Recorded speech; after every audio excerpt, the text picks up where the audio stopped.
राहुल जी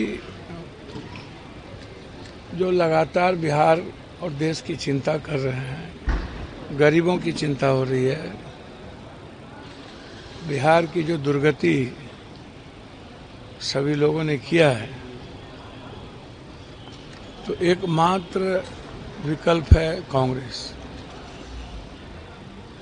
तो इसीलिए एसआईआर पर जिस तरीके से हमला हुआ है पिछले दरवाजे से बीजेपी और चुनाव आयोग का, जिसमें बिहार और बिहारी के नस्ल पर ही, उसके अधिकार पर ही हमला कर दिया गया, गरीबों के नस्ल पर ही हमला कर दिया गया।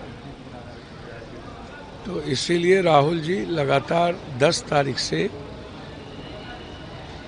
पूरे गठबंधन भी जगह जगह साथ रहेंगे। कटिहार तक का दौरा है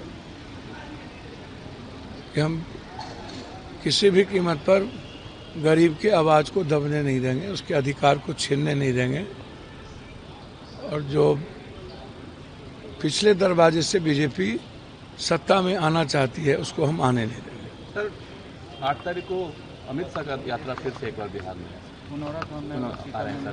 अच्छा, एक बात बताइए, सबको अधिकार है कि नहीं है अधिकार? तो करे, सब लोग अपना अपना करें।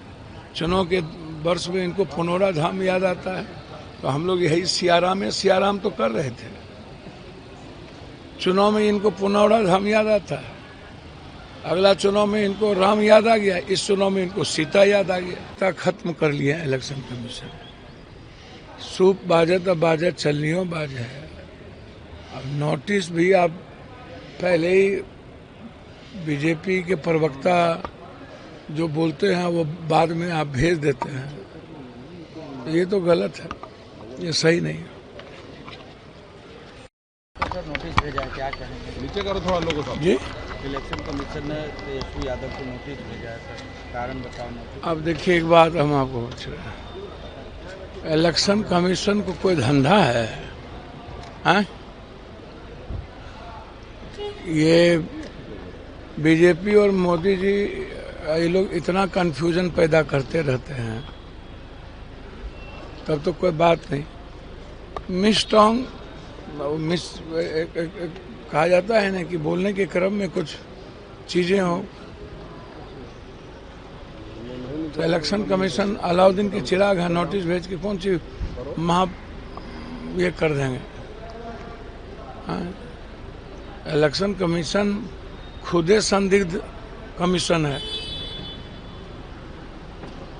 अब खुद ही उन्होंने बता दिया है कि हम किसी भी परिस्थिति में हम बीजेपी के प्रवक्ता हैं, और वो पॉलिटिकल पार्टी हो